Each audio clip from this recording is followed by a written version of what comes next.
Ah, j'ai hâte, c'est cool, j'ai hâte. J'ai hâte de ce qui va se passer en France cette année, quoi. Il y a les JO qui arrivent. J'ai hâte, hein. On va rigoler. Non, on va rigoler. Nous, on sait, c'est bien déjà, on sait comment c'est. On connaît Paris, on sait comment c'est. Mais les étrangers, les pauvres, ils savent pas. Eux, ils voient Paris comme la ville du romantisme. Ils vont arriver, les JO Paris. Déjà, on a appelé ça les JO Paris, on a fait une erreur. On les induit en erreur, c'est une publicité mensongère. Parce que le point central des JO, c'est au Stade de France. Et le Stade de France, c'est à Saint-Denis. Et Saint-Denis, c'est dans le 93. Quand ils vont arriver, les étrangers, ils vont péter les plombs. Ils vont arriver, ils disent, oh my God, la Courneuve. Tu vas les voir interviewer à BFM TV. He hit me. I was working with my husband and a guy, Arabic guy, black guy, African guy, okay?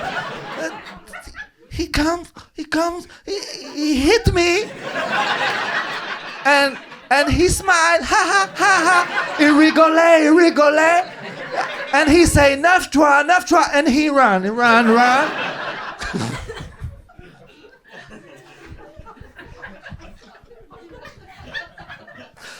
Ah là, mais Paris, c'est une ville de fous, Paris.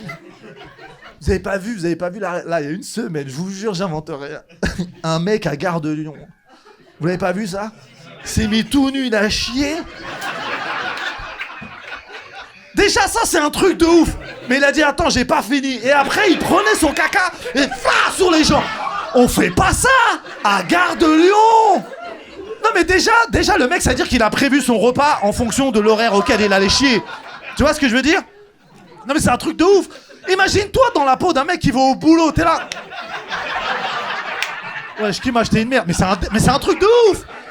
Comment t'expliques ça? Comment t'expliques ton retard au travail? Comment tu vas dire à ton patron, en fait, je marchais, après, une merde, j'ai reçu une merde. Fais pas ça. Vous vous rendez compte?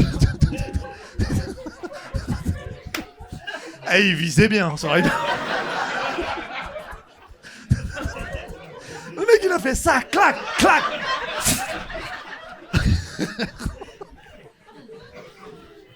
Mais c'est ça qui attend les gens à Paris, c'est ça. Mais je peux... Mais vous vous rendez pas compte? Qui va nettoyer ça? Moi, perso, je me dévoue, j'aimerais que ce soit les gens qui ont des chiens. Ils ont l'habitude, tiens, ils viennent avec leur sac plastique à l'envers, comme ça. Comment les contrôleurs, ils vont arrêter un mec comme ça? Il a pas de ticket, je suis contrôleur, je m'en bats les couilles, il fait ça lui. Il peut frauder à vie, je m'approche pas de lui. C'est le monde dans lequel on vit, quoi. Le pire, c'est que moi, après, ils ont dit qui c'était le mec. C'est un genre d'artiste japonais, tu vois. Le mec, il a dit c'est pour réveiller les consciences. À 9h du matin, tu les as bien réveillés, les gens. Alors, parce que... Moi, je suis là 4 minutes et je me casse. Ok ? Je prends la température seulement. C'est bon pour tout le monde ? Ouais. Pour qui c'est la première fois au Paname, levez la main. Ok, vous pouvez baisser la main. Qui n'est jamais venu au Paname, levez la main. La même question, mais je repère les teubés. Les gogoles, on va les repérer. Les yeux proches, j'en ai vu 2 là-bas. Ça va, Monet, tu vas bien? Comment tu t'appelles? Thibaut. Thibaut, ah oui, Thibaut et teubé. C'est rire de teubé en plus. Ça va, Thibaut, qu'est-ce que tu fais dans la vie? Je suis barbier. Barbier? Ouais. Super. D'accord. D'habitude, les gens le disent en anglais, ça. Ils disent barbeur. Non. D'accord. C'est les faux. C'est les faux. D'accord, on a envie de parler aussi. Bonsoir. Comment il s'appelle le retardataire? Jérémy. Ça va, Jérémy? Qu'est-ce que tu fais dans la vie, Jérémy? Je suis avocat. Aïe. Et alors c'est pour ça qu'il était confiant, genre. Insulte-moi, tu vas voir le procès que tu vas avoir. Je t'emmerde, Jérémy. Toi et toute ta confrérie d'avocats. T'es avocat en quoi? Pénal. Ah, spectacle. Ouh. On a Johnny qui vient de se réveiller là, vas-y. Il est bien. Il s'est réveillé ce matin, il a dit je vais arriver à un moment donné, je vais dire respect qui arrive. On va passer une bonne soirée, vraiment tout le monde est cool. Est-ce qu'il y a des provinciaux? Ouais. Oui. Bienvenue à vous, vous êtes d'où? Bayonne. Ah ouais, il y a un temps de latence, hein. Je laisserai même endroit. Tu laisserais, c'est bien, c'est la galanterie. Perrois les Gombris. Perrois-les-Gombris, c'est une ville? Un village. Un village, d'accord. Et toi, Clamart. Bah, ouais.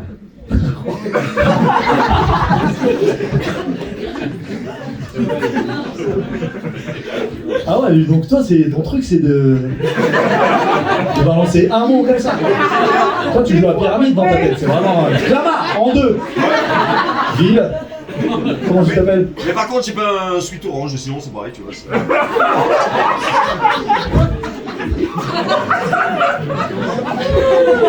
Il veut vader ou je rêve là? Il avait un t-shirt tagué de rappeur, t'as 60 ans, qu'est-ce que tu fais, frère? Mais j'ai de l'expérience. Oui. Toi?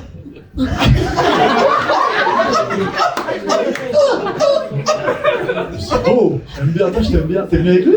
Ouais, on est ensemble, mais après, si tu veux, on en parle pas trop. C'est bien, c'est bien. Et du coup, monsieur l'avocat, qu'est-ce qu'on peut faire pour lui? Rien du tout. Rien du tout. Est-ce qu'il y a des psychologues? Ah, bonsoir madame. Comment on appelle ce cas-là? Dit quoi? Wow. C'est un bon vivant, monsieur est un bon. Comment vous appelez-vous? Antoine, Salut Antoine, j'aime ton énergie Antoine. Bienvenue au spectacle. C'est la première fois que tu viens au Paname Antoine? c'est clair. Tu vas te régaler. Elle répond tout à côté, hein, c'est la première fois que tu viens, c'est clair. Non, c'est génial Antoine, j'adore. Merci Antoine d'être venu. T'as une bonne énergie, t'as un bon gars, ça se voit. Qu'est-ce qu'il fait dans la vie Antoine? Je vais parler avec lui, parce que lui, il peut me donner des... Il est viticulteur. Super. Mais tu sais qu'il faut vendre et pas consommer ce que tu fais. Tu sais ça. Regardez un peu l'actualité. Non. Ouais, c'est quoi? Pas terrible. Pas terrible, hein, c'est pas ouf. Hein. Non. Ah, c'est ouf, c'est tendu en ce moment. Ah, Natacha Saint-Pierre, Inès Rey, c'est horrible. Ah, c'est ça l'actualité, non? Putain, et je vous jure, hein, moi je suis ça avec des pop-corn et tout, je regarde l'embrouille. Au début, je dis, ah, Inès Reg, elle a merdé quand même, tu vois, j'étais là un peu, j'accablais un peu Inès Reg. Maintenant que j'ai entendu sa version et j'ai la version de Natacha, je suis un peu plus mitigé. Je me dis, ah, quand même, Natacha, elle est pas si Saint-Pierre que ça. Hein. Parce que là, en fait, je vous dis la vérité, le truc c'est que elles jouissent toutes les deux d'une image qui est complètement différente, tu vois. Natacha Saint-Pierre, c'est tu trouveras, tu sais, c'est la québécoise qui chante. Inès Reg, elle est plus, tu vois, arabe, tout ça, tu vois, ça a rien à voir. Nous, les gens, ils ont plus accusé Inès, tu vois. C'est comme si, tu vois, dans les gros titres, Ahmed Sparrow en embrouille avec Vianney. Tu vas dire, c'est sûr, c'est moi, j'ai cherché. Tu vois ce que je veux dire? Alors que Natacha Saint-Pierre, c'est elle qui a commencé, c'est elle qui l'a insulté. En chanson, toujours, tu trouveras mes blessures et mes faiblesses, petite salope.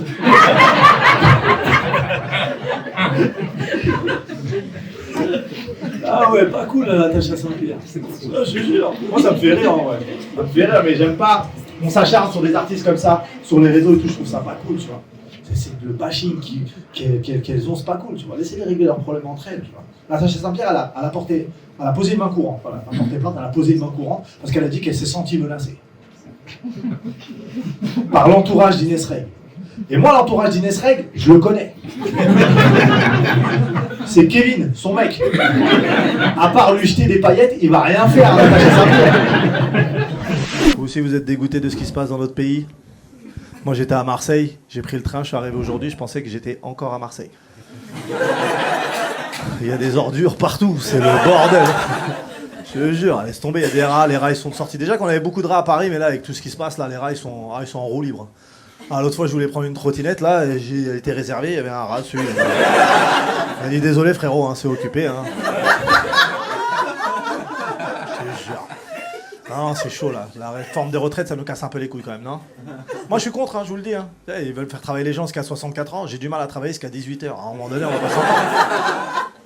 Je te jure. Et ils sont arrivés, ils sont forts, le gouvernement quand même. Macron, il est fort, tu vois. C'est que nous, on est tous d'accord pour dire, ouais, la majorité des Français, on veut pas de cette réforme-là. Mais eux, ils ont un joker. Ils ont utilisé leur 49.3. Ouais. C'est leur golden buzzer à eux. C'est les gens qui disent, non, on veut pas de la réforme des retraites. On fait ça. Rendez-vous en finale. Ouais, ça... Très fort. 49.3, c'est article 49, alinéa 3. C'est ça. On savait pas ce que c'était. C'est vrai, la majorité des gens, on sait pas ce que c'est, tu vois. C'est comme les conditions générales des produits Apple. Tu lis pas ça. Toi, tu cliques, tu signes, et après, tu reçois un texto, ils disent Monsieur, nous sommes propriétaires de votre rein. Tu dis Ah, ok, d'accord.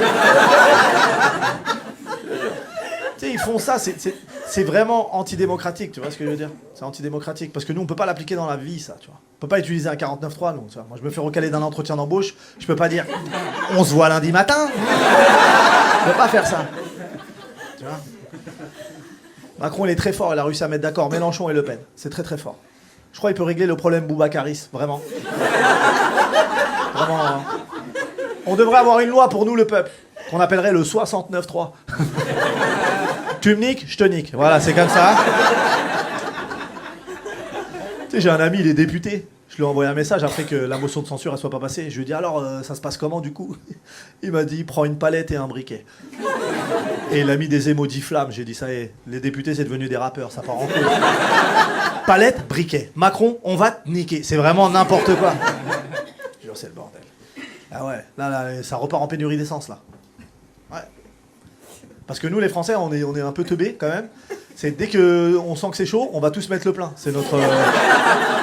On est des gogoles alors qu'il y a assez d'essence pour tout le monde. Hein. Tu vois, moi ça me fait chier parce que moi du coup je suis obligé de chercher une station où il y a de l'essence et je suis obligé de mettre le plein. Et moi ça me casse les couilles. Parce que moi je suis un mec des 20 €. Tu connais les crevards, tu sais, moi je mets 10, 20 € moi. Oh, on est des crevards. Si on se dit je mets 20 € comme ça si je mets, alhamdoulilah, j'ai pas mis le plein. Je fais des économies.